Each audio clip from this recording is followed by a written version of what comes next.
When was the last time you experienced B2B marketing that spoke to you on such a deep, personal level that resonated so strongly that you couldn't imagine not taking the action it called you to take? This kind of marketing, which happens much more commonly in B2C, is rare in B2B. One reason for this is that B2C marketing actually starts with this goal, while B2B marketing does not.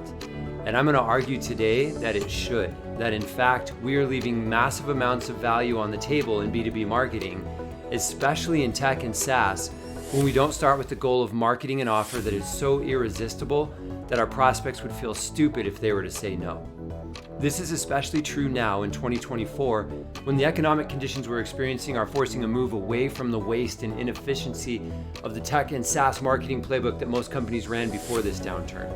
While the ultimate purpose was to convert prospects into customers, that marketing rarely had the goal of resonating on a personal level. If you believe that type of resonance is only possible when you're marketing something related to having fun, or creating a personal identity, or achieving personal goals, or building personal relationships, or gaining security, or making a difference in the world, or taking care of those in need, you're right.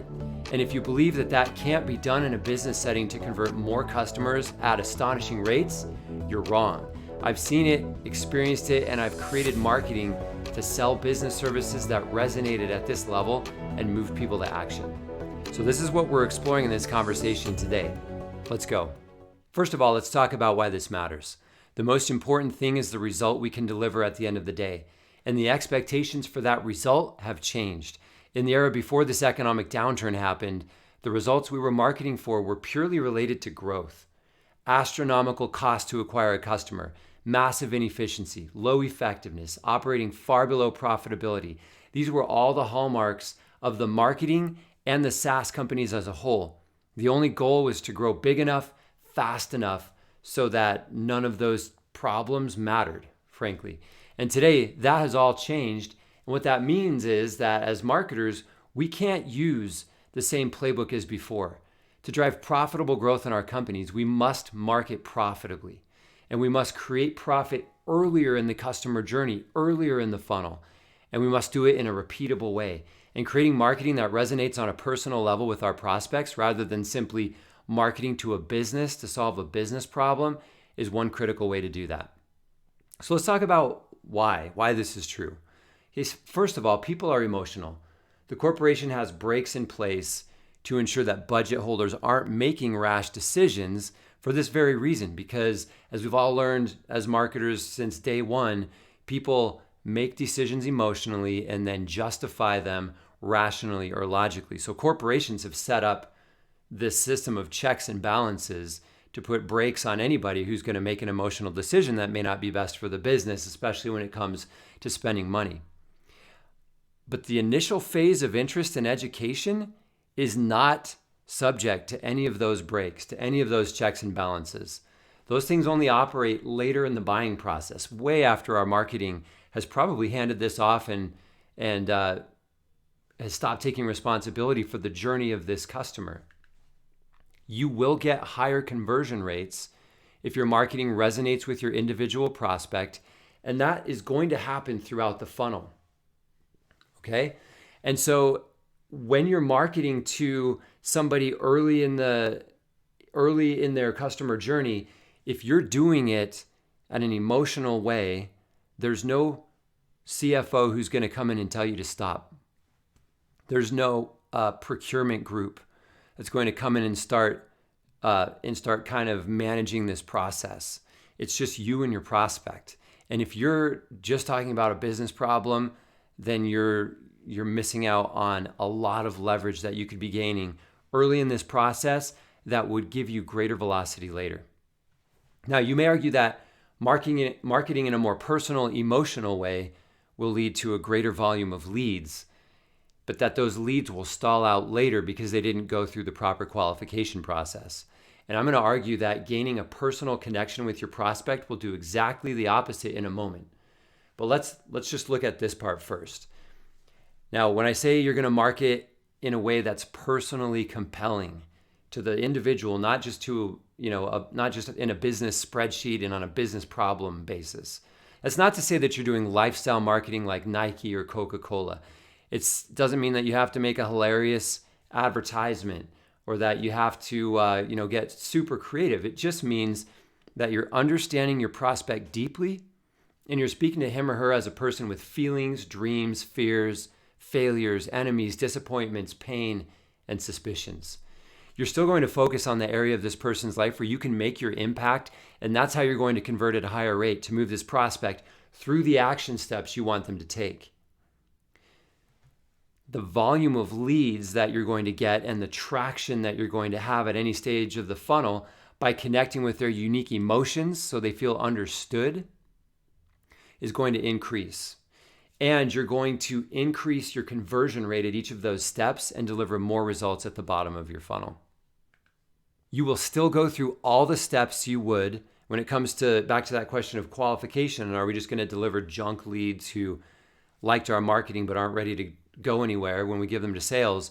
No, you're still going to go through all the steps that you would go through to qualify them before you move them to the next step, if that step is something like delivering a sales qualified lead to the sales team. Also, let's look at the alternative from the old playbook, which is market the benefits of your product instead of speaking to your prospect's individual life. That's your alternative. That's what the old playbook always did. I mean, I don't remember SaaS marketing that didn't do that except for maybe one or two notable exceptions. So I realize that this may be a heresy to a lot of marketers who would argue that they are focusing on the prospect when they talk about their benefits. But I disagree. I'm speaking, when I talk about focusing on the prospect, getting laser focused on that person and speaking to them at a level that will move them emotionally, I'm speaking about an entirely different level of focus where you haven't even mentioned your product yet. You're just speaking about your prospect and their pain and what their life is like. And the alternative to that is just this benefits-focused marketing, which is like an email I got the other day. I had just been on this company's website, it had a little widget, it had like 3 fields, maybe 4. And, I entered like some numbers. These were not essay questions where they're learning about me, right? It's just like numbers. Put in like this number, this number, this number. And then it's like, this is how much revenue you're leaking out of your business every year. And that would be a compelling message if there was any credibility based on the information I just gave them, but there wasn't. The next day I got this email and the title was, it started with the company/product name. So it said that name increases win rates. And the email went on to explain how their customers had greater win rates, how it was like 15% more in year 1 and 25% more in year 2. This is benefits-driven marketing. The company didn't know, they weren't focused on me at all. They want me in their funnel, in their pipeline, but they weren't focused on me. They didn't know who I was. All they got was my email address. That's all they knew about me, was my email address and those 3 pieces of information I entered. They didn't know what type of company I worked for. They didn't know how big the company was. They didn't know what my title was. They didn't know whether or not I needed to increase win rates. They didn't know what industry I operated in. They didn't know what pain I was feeling and what problems were causing that pain. They didn't know anything about me hardly, except for the few fields that I entered. So what type of person, if you think about this, would that marketing resonate with? Well, it would resonate with someone who was already at the bottom of the funnel. This is like for the 3% of the market that is considering a purchase in this category of software. This is the alternative to resonating at a deep personal level with your customer. You market to the 3% who are in the buying phase, who are like already doing their investigation. They're already looking to buy something in your category. And 97% of your prospects leave your funnel after the first touch because it doesn't interest anybody else. And this is highly inefficient, unprofitable marketing. In some scenarios in the past, it would have worked when you had cheap capital to wildly throw at growth and, no matter what the cost was, and all the other stars also aligned, then it would work. But it certainly doesn't work now when you don't have that kind of capital and you need to market to your entire market in a more efficient and profitable way. So let's talk about what I said a moment ago. I said that you might argue that marketing at a more personal level will lead to more leads, but that they'll be lower quality and won't result in sales. Now, if you do this right, I believe you'll see exactly the opposite result. Today, a large percentage of the deals in your pipeline stall in no decision. As a matter of fact, it's probably like the largest segment of deals in your pipeline. They just stall at no decision. Why is that? That's more than you lose to a competitor, more than you lose to some other reason, more than you win. The largest segment of deals are those that just stop. So why is that? It's because you don't have an emotional connection with your prospect, among other reasons, but that's an important reason why. So if you're not marketing in a way that resonates on a personal level with this person, not only are you losing volume at the top of the funnel, but you're losing deals that simply stall out in the middle of the funnel. And this means that your CAC is doubling or tripling as a result, depending on like what percentage of these deals are, because you paid to get them there, and then you're closing a smaller percentage. Your prospect, think about this, they have more problems than they can deal with on any given day. And when that sales meeting comes up with your company as the 7th or the 10th meeting of your prospect's day, that needs to be something that has some emotional appeal. Okay? It has to have some emotional appeal. Or else it's just going to die in all but the most rare instances where your product, the only time that's not going to die is when like they've got to go back and report on the results of this meeting for a project that they're doing that needs a product like yours in order to be successful. And those are the easy sales, and they're also pretty rare. When someone comes to you and you're already a part of an initiative that's like driven from the top of the business, hugely important to everybody, they need a product like yours, and now you're just competing. That's like the smallest percentage of your pipeline, and you can't grow if those are the only deals you're getting. So put that aside. When you're the 7th or 10th meeting on that guy's calendar this day, or on that woman's calendar, and you don't have any emotional appeal, and you're like in this motion where we always do this in SaaS, where you like market a product, and then you get them in your pipeline, you got the meeting, now you're having conversations, and now you're trying to figure out, well, what problem do we solve? What do they need us for? Let's anchor to that business problem. It's just an emotionally unexciting and often a draining charade that, people are going to stall out and stop meeting with you a lot of times. So last point on this, imagine a CFO who's just happens to be part of the decision-making process here in a B2B SaaS sale today, more than ever. But imagine him in his personal life. So imagine this CFO, and he wants to invest personal money. How is he going to decide that he's going to invest his money here or there?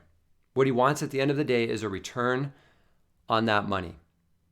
He wants a financial terms, I'm trying to remember from my finance class when I did my MBA, but like he's looking for an internal rate of return on his investment when he's investing in a business software. And with his own personal money, he's looking for the same thing. He wants an investment that will give him the highest rate of return possible.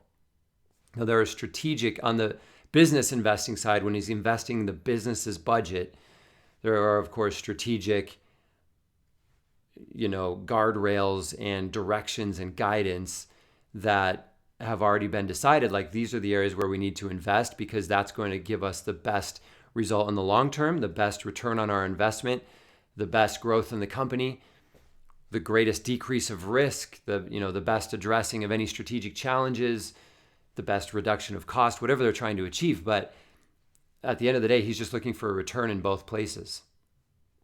And where does he go to find advice on where he's going to invest his personal money? Well, probably he goes to some place like Motley Fool. And what does he find there? He finds educational resources. And what are those educational resources appealing to? Are they appealing purely to his sense of logic and rationale? No, a lot of times it's like, hey, there's this super, super successful investor.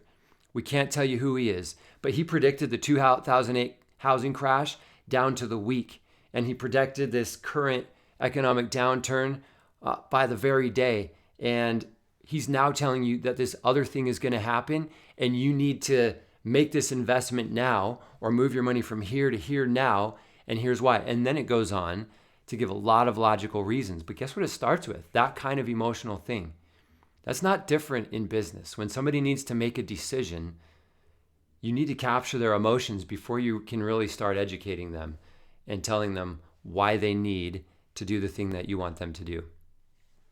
In my old, years ago in my career, I worked for Microsoft. And before I worked for Microsoft, I also worked in the Microsoft channel for Microsoft partners. And the specific product that I worked with was Dynamics CRM. So it's like the Salesforce competitor. And the funny thing is, our internal sales team would win a fairly good percentage of the head-to-head deals that we got into with Salesforce.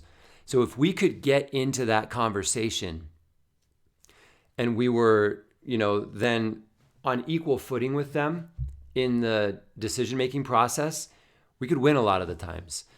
But they had the marketing that captured emotions. They were the cool software, and people really thought that because they were cool and because they had, created this emotional thing for people, that they were going to be the better software in the long term. I still don't really think that's the case. There are reasons why Salesforce is a good investment, a better investment. They have mostly to do with ecosystem and partners and interoperable software. But this was, back at a time when that wasn't probably the biggest differentiator, but they just had better marketing that got people emotionally engaged. And so they won before we could get in and compete. And so they crushed us in the market, even though our win rates and our pipeline were not so bad against them. And that means if you're letting your sales org generate the demand, like a lot of SaaS companies do, and you're hoping your branding will help them win later because all you're doing is branding, it's backwards. You need to be the genesis of this conversation. You need to be there at the very beginning, shaping this person's emotions about the problem that you're helping them solve, the pain that they experience as a result of that problem, and the hope that they should feel about the results they can get if they solve this problem. So if you think about this for yourself, let's turn this around and make you the customer right now, just to demonstrate more that, this is true in your own life as well. Let's say you have a problem that you could solve that was at the top of your list of things to solve. Okay, that's scenario one. You've got this problem, you've got to solve it, it's at the very top of your list. What would someone have to say to move you to action to get into their sales funnel or get into their sales pipeline, to begin your customer journey with them?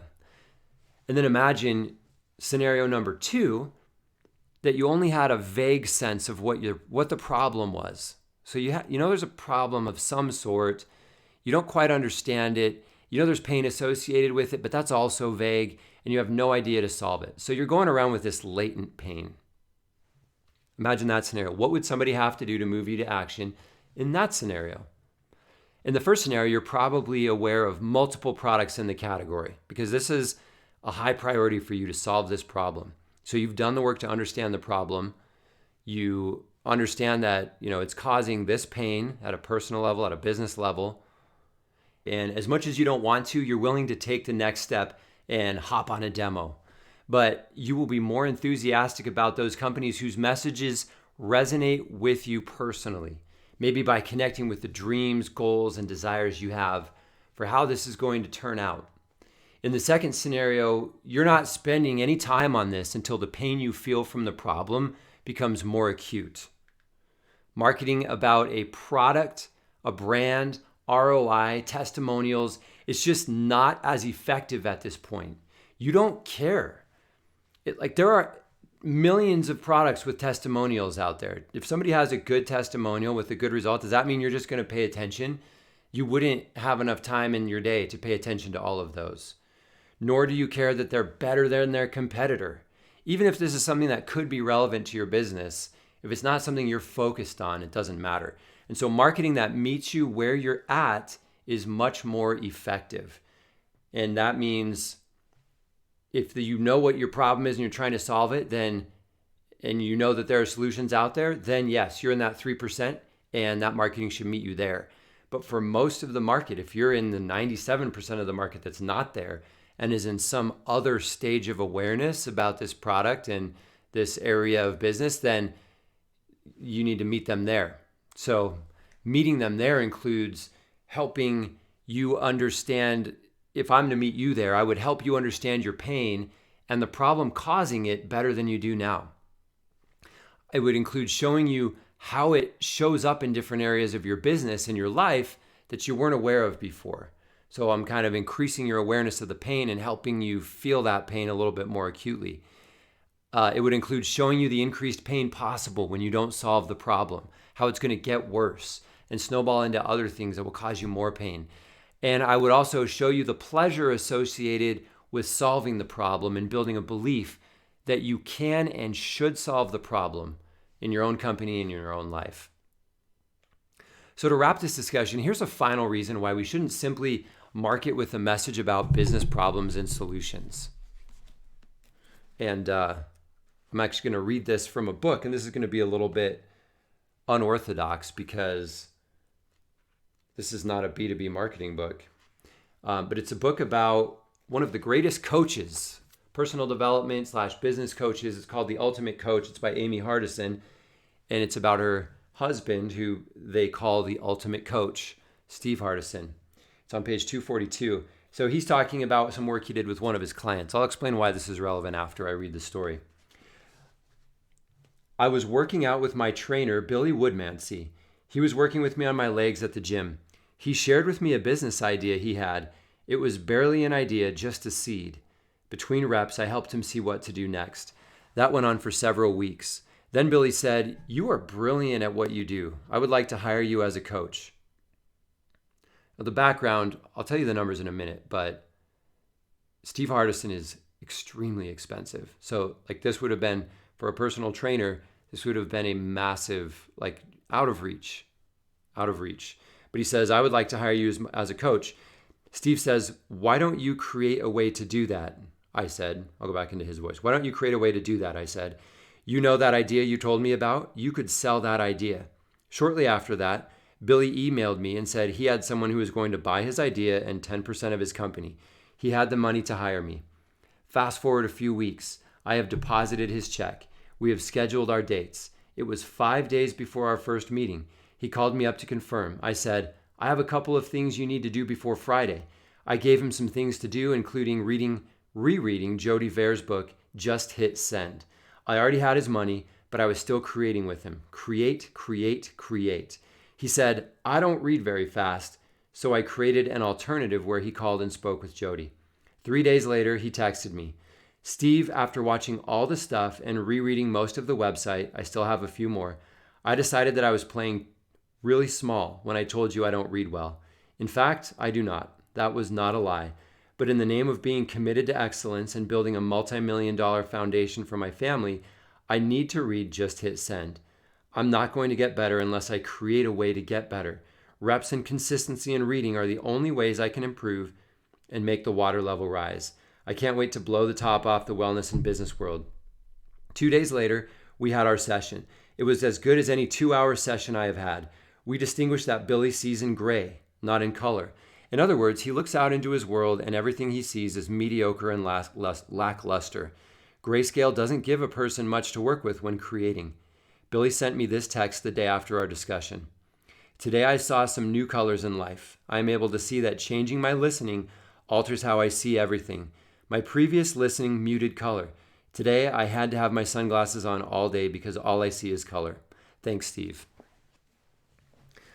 All right, so isn't that an inspiring story? And you might be asking, well, what does that have to do with B2B marketing? And I share that story because it has everything to do with the relationship and the emotional connection that we create with our prospects before the sale. Did this coach, Steve Hardison, see his client Billy as someone who had a generic problem that could be solved by hiring the ultimate coach? Yes or no? No.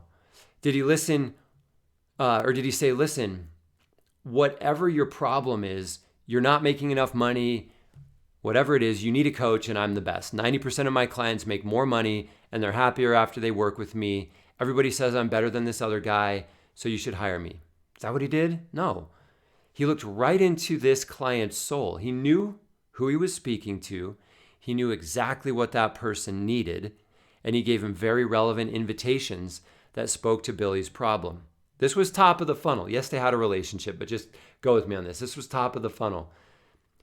Billy was a client. Billy was Steve's personal trainer. So Steve was a client of Billy, not the other way around. This was the first conversation they ever had about Steve coaching Billy. Okay, and right away, he's giving him steps that are relevant to him. He gave him solutions that solved his personal pain.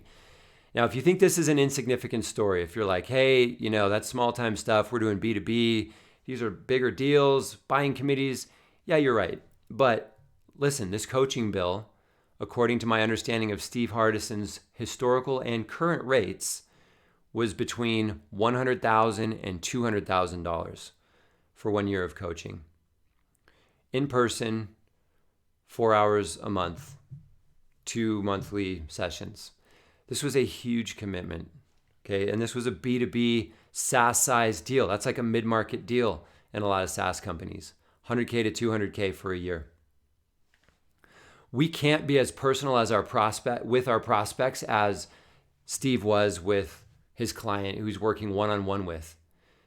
But I share that story because I hope it inspires you to think about how you can get closer to that type of relationship with and influence with your prospects.